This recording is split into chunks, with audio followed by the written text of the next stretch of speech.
Welcome back to the Director's Garage. I am your host and resident idiot, Michael, and today we're looking at episode 90. It's funny, I don't look 90. Ouch! But here we are. All right, today is going to be a special episode because I have waited for this one. It's a what's in the box of a flagship caliber. This is a headphone targeted directly at the Dream Team 2.0. And it's a headphone I've talked about on this show before. The right deal came up. I couldn't let it pass me by. And I'm talking about this box right here. Folks, this box has been across 2 continents. It's been on the road since early November. I lost contact with this box for a while. I wasn't really sure where it was or when it was coming. So imagine how relieved I was when this Uber flagship contender finally hit US shores and I could track it. Now, it cleared customs in at least 2 countries. This thing's a road warrior. And I paid for this what's in the box with my own cold, hard cash.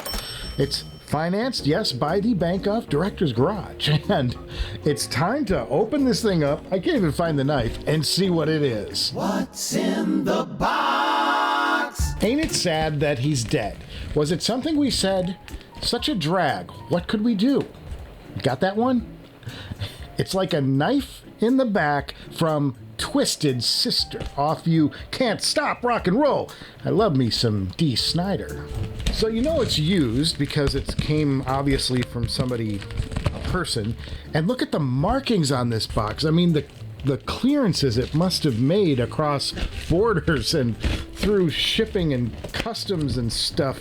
It really is quite amazing, and I'm excited to get to finally open it. It has been here for a day or 2, and so this is really the first chance I'm having to look at it and see what it came with. And okay, here we go. I'm about to open this up, but I've got a microphone problem because this is really tight. So pardon me while I... Anybody here? And we open this up, and I've got paper. Okay, well, we're down to something. I've got 2 boxes here. The plot thickens. This first box is kind of heavy, and it clanked a little when I moved it. But this right here, I am pretty sure that this is the prize. This is the prize right down here. And are you ready? Are you ready? Are you ready? Yeah! And oh, look what we've got here. Yes, we've got ourselves an Abyss headphone.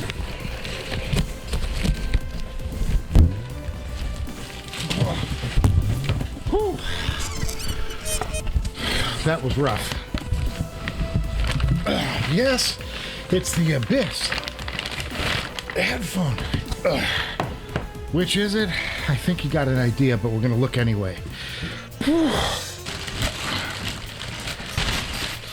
Yes, it's the 1266 TC, or Total Consciousness. Yes, we have achieved Total Consciousness. Now, I've owned the Abyss 1266 before. It was in the Mega Shootout, but they were the first version, and I caught a lot of flack for it. Abyss diehards called me out all over about how the TC is a revelation and that the 1266 is drastically inferior. Well, I'm calling all of you out right here because we have the top of the ladder for Abyss. This is the TC, the original 1266, but with the ceramic coating housing thingy and the updated driver. We're not playing around here at the Director's Garage. This shit's real.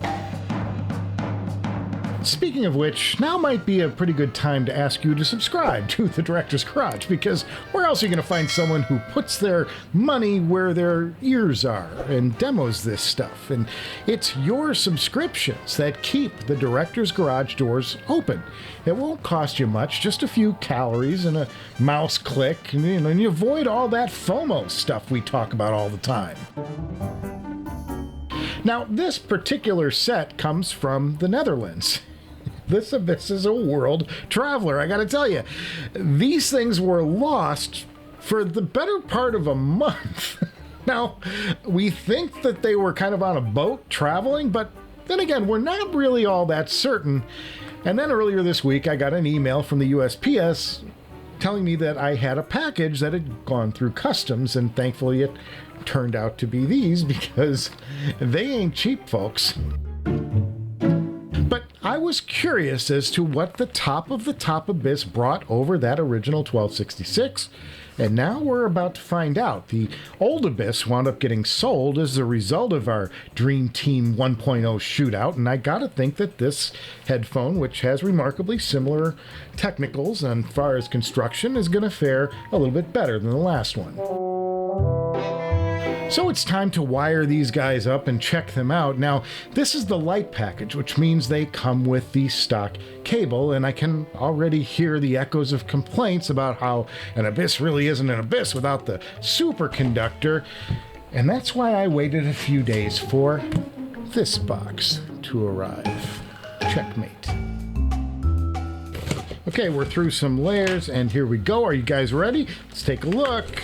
And wow. Okay, so we got a box here. Oh, we got a wooden box. Wow, look at this. This is a fancy-ass thing, don't you think? Look at this. Okay, so this, pulling this off is obviously it's a JPS audio product, and what we have here is...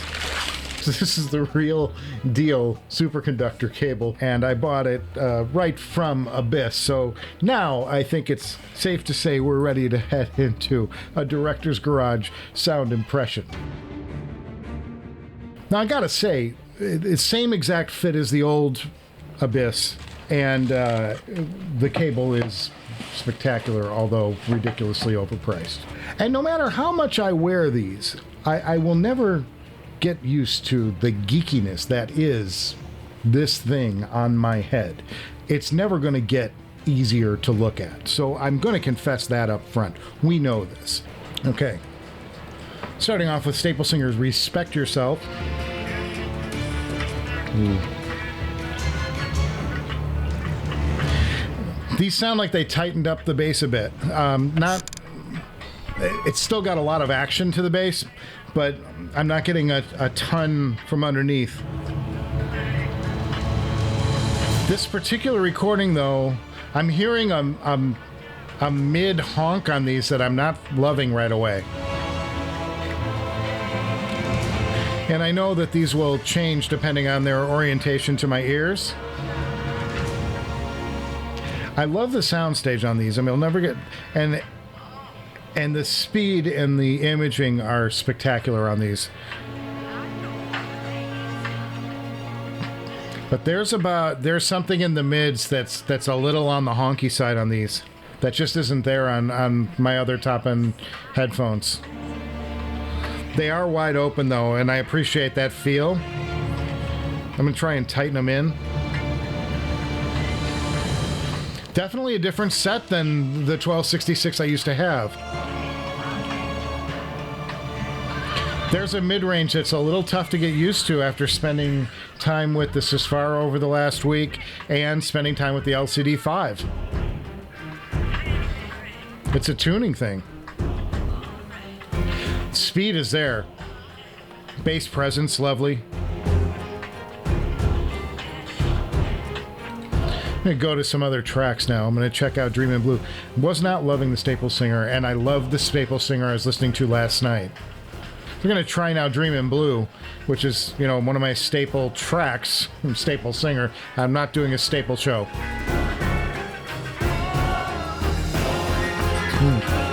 Yeah, this mid-range, not digging it. I'm going to change the orientation of the pads.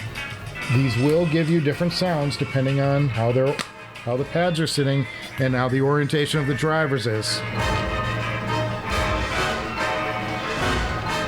And that changed things.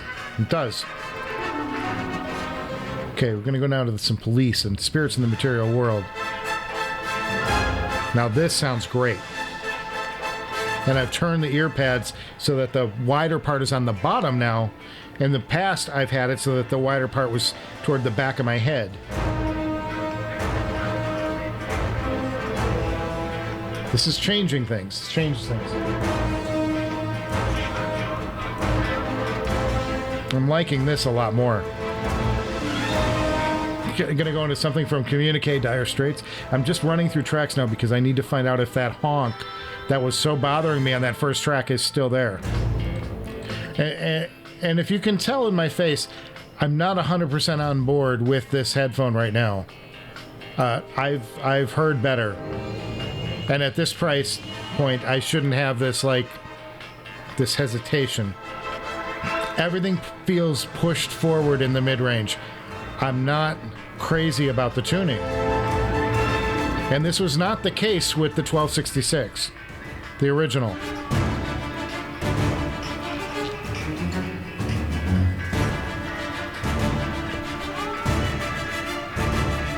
Oh, that's better. Oh, this is such a strange headphone. Okay, I just cleared up the mids. Now I gotta go back to Staple Singers. This is why we do it. It's a different headphone. And what I did was I rotated the headphone from here, which is where I sat my last one, to here, where it's sitting more on the crown. And it pulled the mids down. It's a crazy headphone. Wow. That's such a difference. This is not how I typically wear headphones. I don't wear them on the crown. I wear them across the top middle. But it makes a difference, a significant difference. It changes the way the mids sound. Oh my God, this is a bizarre experience. Yeah, it's better. I got to do some more listening with this, but at least I know I've got a bass here that's not disappointing anymore. Oh my God, I'm going to stop. All right, I'm going to cut while my... We're going to cut our losses and we're going to say, okay, that's on the road to something good. Wow, I was really surprised that I put these on in the mids just did not do it for me. I mean, I went through all that setup. I was excited. I waited a month for these. I paid all this money out, and I put them on, and the mids were honking at me. I mean, it was not good. It was not good. I mean, you kind of saw my face, I hope, that it was not the best. And then I reoriented the ear pads a little bit, and I'm like, okay, well, that made a little bit of a difference, but it's still not great. The change came when I went from this position to this position, and it changes the angle of these slots and ribs towards your ear. And that made every difference in the world. I'll play with these further and see if I can find more magical settings or more magical positions as we get further. I don't want to get myself caught up in the very expensive JPS Labs superconductor cable. Good Lord, what am I thinking? So folks, there you have it. Those are my first minutes with the Abyss 1266 TC. Total consciousness was not achieved. Now, up next, I have a What's in the Box from our friends at Audio 46. They have already sent me 2 mystery boxes on a pile over there, and we're going to get to one of those next time. And then we're going to head into some analysis, including the sound check and a mini shootout-y thingy of the Hi-Fi Men Arya Stealth Magnet Edition. That's another Audio 46 headphone. And I'm going to put that up against the top-of-the-line Susvara. How does the amazing bang-for-the-buck contender sound next to the flagship? Well, we're going to sort that out next time. So I want to thank you guys for stopping by today. Give this episode a thumbs up if you appreciated the horror that was the 1266 first few minutes, or do the other thing if you wish spontaneous combustion was a viable show ending. I can't say I blame you either way, and I will see you before you know it.